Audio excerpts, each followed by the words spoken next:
Okay, sentiments shared by the political class, and what the president said appeared to target the ODM Secretary General Edwin Sifuna and Siaya Governor James Orengo, both of whom have recently stepped up their criticism of the Kenya Kwanza administration.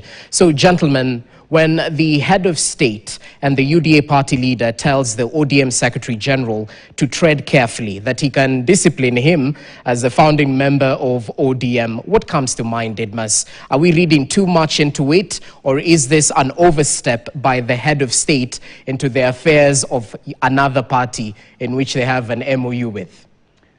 You know, our president is very witty. That was on a right note.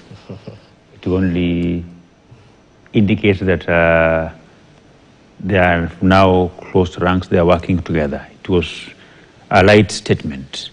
We don't have to read too much in what he said. Okay. Of course, you know, if you look at the ODM party, the constitution doesn't recognize the founding members. So there is no way a founding member can convene a meeting to discuss the disciplinary against sitting Secretary General. So that was a light statement, just to say that parties don't matter. All the parties we have in our country, you either at one point you may have been in this party, you may have participated in forming this party, but what is important now is the unifying factor of the Kenyan problem, that we have to come together and sort out the Kenyan problems. Okay, that's noted. Senators, you come in. Well, what do you make of SG, who is quite critical of the government, being told, hey, we can discipline you if you come a little bit too fast? Should he continue criticizing? Because ODM is in a working relationship with the Kenya Kwanza administration. So it puts him in a tiff, sort of. He's damned if he does, damned if he doesn't. What make you of that? Well, that amounts to a threat to Senator Sifuna. And Senator Sifuna is, is telling the president some of these things in the country are totally unnecessary. There are far too many people doing too many things in government, so that sometimes you wonder who is in charge. And the fact that the president dissolved his own government to form, broad-based government means his own government has failed. And in fact, Ruto's government is hanging on Honorable Raila's lips, the former Prime Minister. If Honorable Raila Odinga quits today, then obviously Ruto will not have the numbers in the House, and he can even be impeached. Therefore, what Honorable Raila Odinga did, and this was with a lot of people not supporting it in Azimio, and that's why you see Orengo is talking how he's talking. You see, development is your right.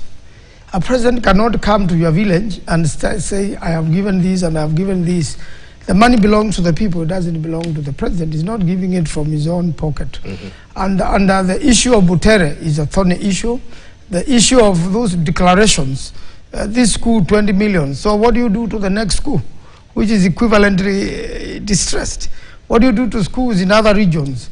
So there must be a proper plan of making sure that there is equity in the country, there is fairness, unfortunately, Sifuna belongs to the younger generation, and the Gen Zs have come out and they are saying Ruto must go, and he say I'm going nowhere.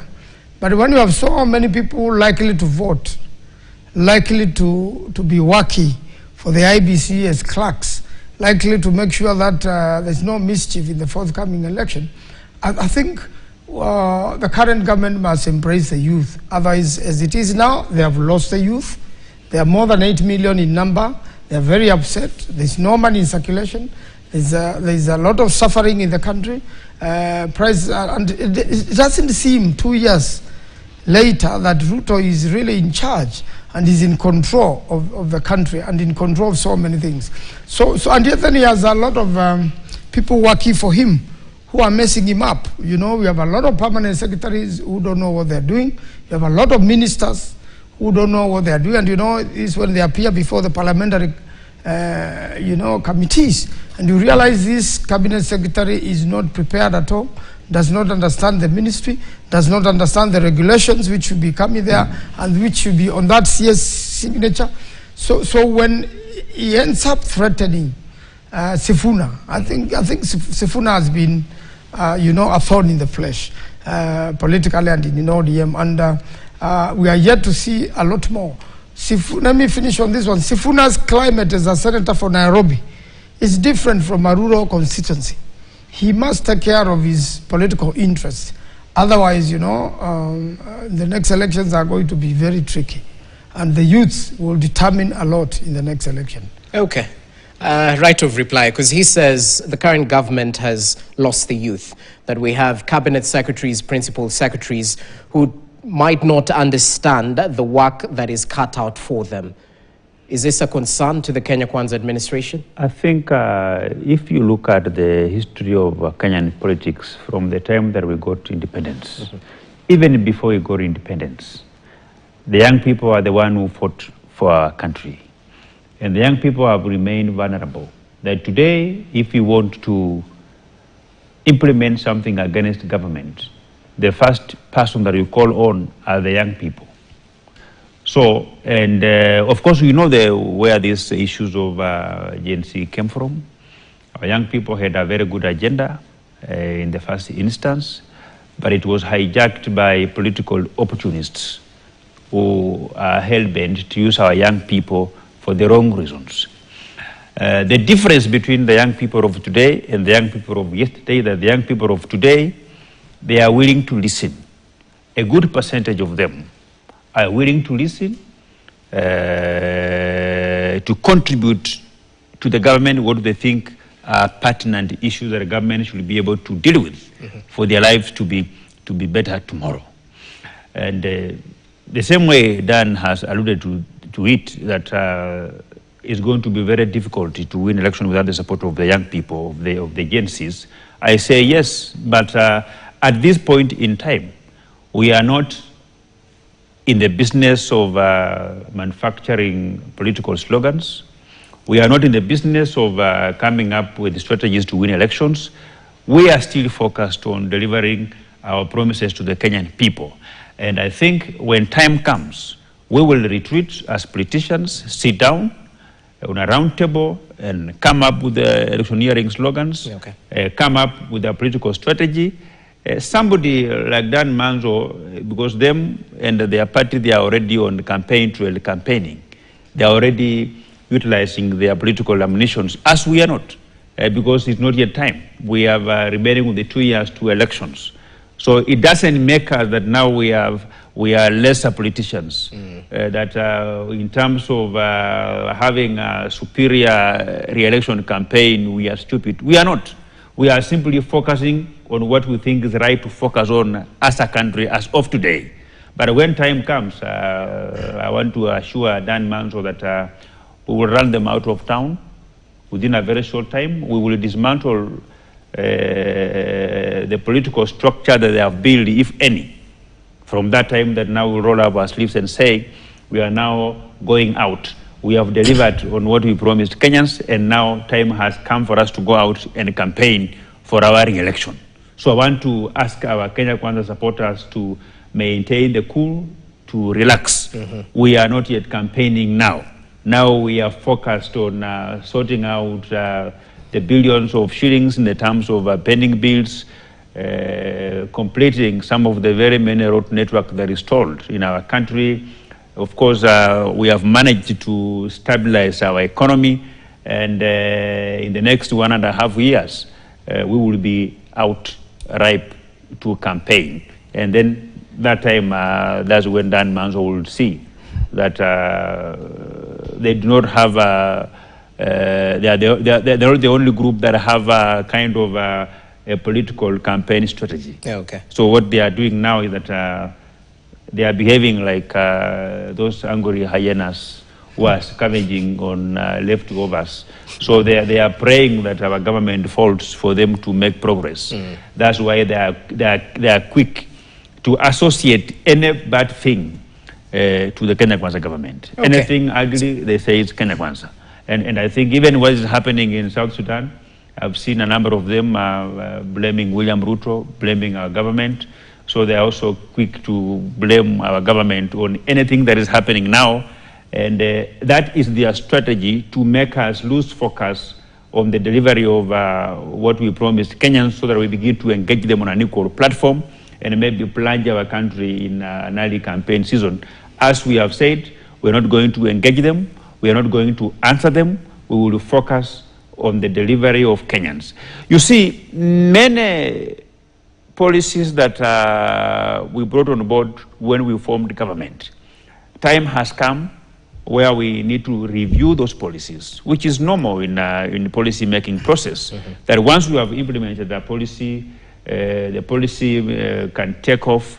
There are always areas where you want to identify areas with risks to be able to review such policies and make it more accurate in terms of solving public problems. So time has come now where we are reviewing the policies. Of course, in any government, you have people who are employed with one duty: to do monitoring and evaluation on implemented policies. So we are identifying the small mishaps that Kenyans are identifying to say that in this policy, this particular area needs to be looked at, and we are optimistic that we will review all the policies which we implemented with a view of ensuring that they completely solve the public problems that were intended to be solved by these policies. Okay, Dan Manzo, as you come in, because the Kenya Kwanza administration has been critical of the opposition, mentioning that perhaps their only sole purpose is to remove President William Ruto, that you don't have policies in place, hamna sera. So how do you respond to such critics, bearing in mind that the opposition outfit is in the process of forming a formidable opposition that will face the Kenya Kwanza administration and President William Ruto in the 2027 general election?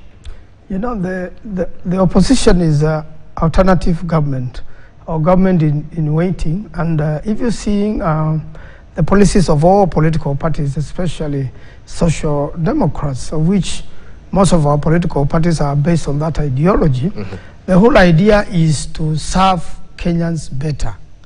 You know, we have a health system which is highly challenged. We have a big problem with corruption. We have to fight corruption, otherwise you have no nation. We have money not in circulation. We really must make sure that the pendy bills are paid to businessmen in the country who even borrowed to work for government, and government has refused to pay. And the government owes everybody. The government is not even paying debts, it's even borrowing more. You know, if we all pay taxes and we see that the money where it's going, we are clearing debts, then it will make sense. But what has happened with the current government is to promise and keep no promise, and just empty talk and obvious misuse of government resources. Moving government is very expensive, moving government around. So instead of the money you use to tour around, you can use that money to do roads. You can release, you know, I really want to agree with Prime Minister Raila Odinga. You know, devolution. If you kill devolution, you are killing the country. If you don't send the money to governors, the last time now governors had money is 3-4 months back. True. You are expecting these governors to develop the area, to do the rural roads, to do water, to do the nursery schools and to do sports and keep young people busy. But they don't have funds. If anything, a lot of money is going to the counties were removed by, you know, bills which came to both houses. So the house itself is killing devolution. Kenyans are very annoyed with Parliament because Parliament is no longer checking the government. So the government goes and checked, and that's why the opposition has to come out very strong, because the numbers beat us in the House. And one of the ways of the House checking Parliament includes even be able to do an impeachment of the president. But this is not a scared president. He's not afraid of the House. The House is compromised. And I can assure you in 2027, thank God my friend Didimas is going to be a governor for Bungoma. It is going to be very difficult to be elected back to Parliament unless you can really show that you are worth your soul. So there's a lot of disorganization in the country, and the people's loyal opposition must really raise and check the government let the government listen and make sure that every day there's a statement, making sure that the government looks up to one or two things. We have budgets which are not be amended every day. We have a country without a finance bill, and now they are denying that there is no finance bill. A finance bill is first made at Treasury, that's why it's drafted, approved by Cabinet, then it comes to the House. So even if a finance bill is not yet in the House, it has leaked. These Gen Zs are too brilliant. It has leaked somewhere in Treasury. Okay. It has leaked somewhere in Cabinet. The government of William Ruto is very porous. Therefore, Kenyans already know what is in the offing of the new finance bill.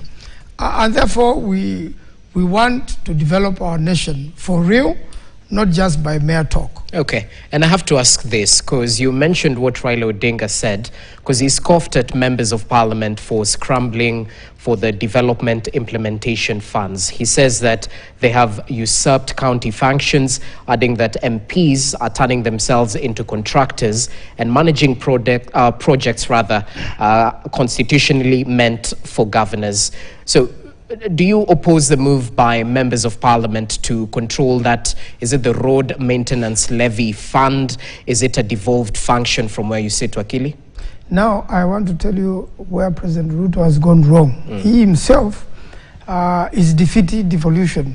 He is anti-devolution. The markets, the work of doing the 400 plus markets is the work of governors.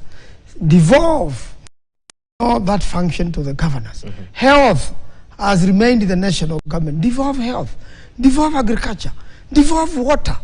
You have so many, functions which the governors should be doing, which are stuck at the national government. Now, when they are stuck at the national government, Parliament is supposed to check the national government. But now Parliament are in bed with the executive. MPs are bossy. I'm the one who has brought this market. In fact, you saw a fight in Thika, whereby even a life was lost. Some young man was shot dead, allegedly by a member of parliament, out of a fight of who is to take control of these markets. Yeah. Is it the governor or is it the MPs? And I think MPs should just concentrate on making the law, oversighting government, making the budget. But unfortunately, a lot of them and the associated companies are the ones doing the work. And while the other businessmen are not being paid the penny bills, the MPs or associated companies, I know quite a number of companies owned by MPs, they are paid even before they complete the work, if they are doing roads, and they have a lot of money to follow up for more business. Okay. Really, let's leave businessmen to develop the country, let them transact with the government, let the government pay the penny bills in time so that money is in circulation. So it is Parliament which is killing devolution. It is Parliament which is not doing its work. People have gone to make money there and serve people who elected them. It's a very sad time, to be in the House. It's very frustrating to be in the House because it's like a rubber stamp to the executive. Okay. Didmas, as you come in, why is it that MPs are overstating their mandate and undermining devolution by taking roles that are meant for devolved units? I don't understand the statements by Right Honorable Raila Amolo Odinga. There is no project in this country that is run by members of parliament. That man will tell you. We only offer our oversight role, including CDF, where people think that CDF is run by members of parliament. CDF is a national government function, funding projects that doesn't fall within devolved functions. The road maintenance levy is collected by KRA, remitted to Kenya Roads Board, KRB, and then KRB will share this money among the agencies that are within the road sector, Kura, Kera, and Kenha. Now, Kura doesn't fall within the mandates of members of parliament. We are not the people that appoint Director General of Kura, Director General of Kera. What we do as members of parliament is that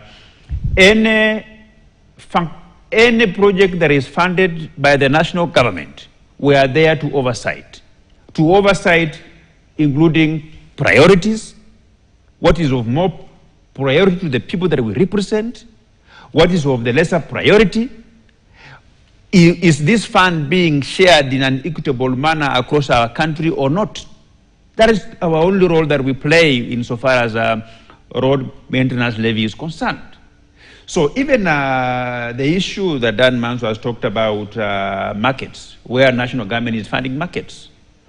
Our constitution is clear in terms of co-funding of projects between national government and county government. They can come together and fund. The county government can provide land, the national government can provide the resources and finances to be able to implement the project. And to me, I don't see a problem. You get my point?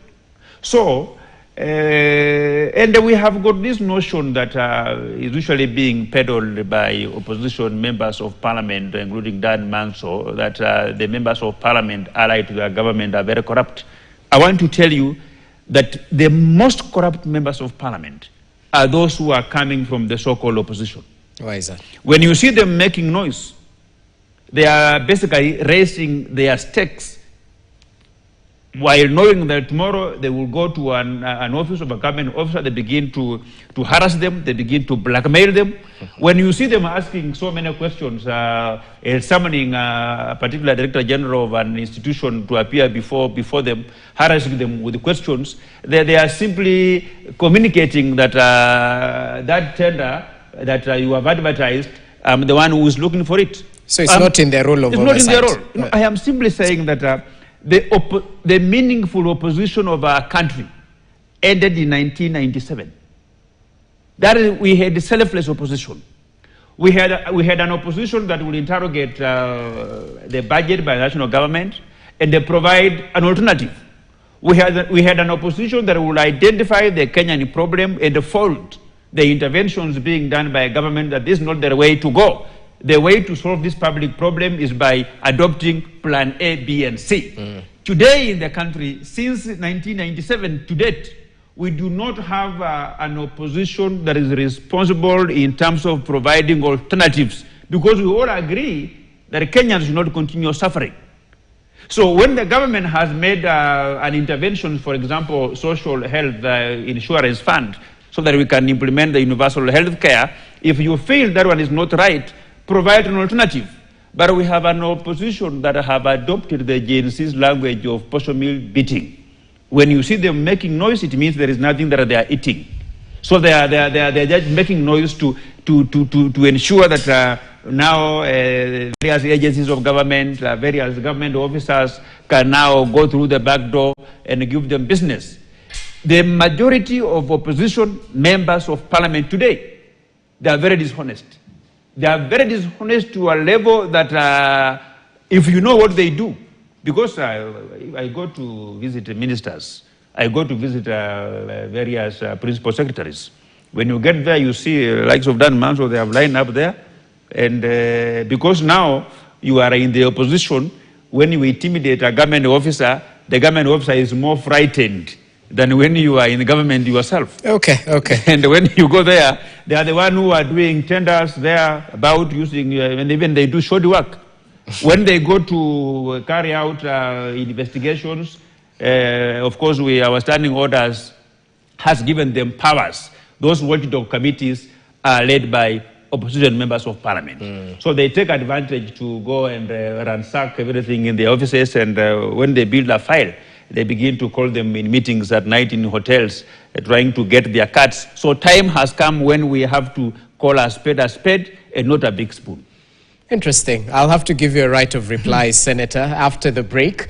We're taking a short break, but do stay with us. We'll give the Senator a right of reply even as we evaluate if the opposition is truly giving alternatives in terms of some of the issues that Kenyans are facing in policy and implementation matters. Do stay with us.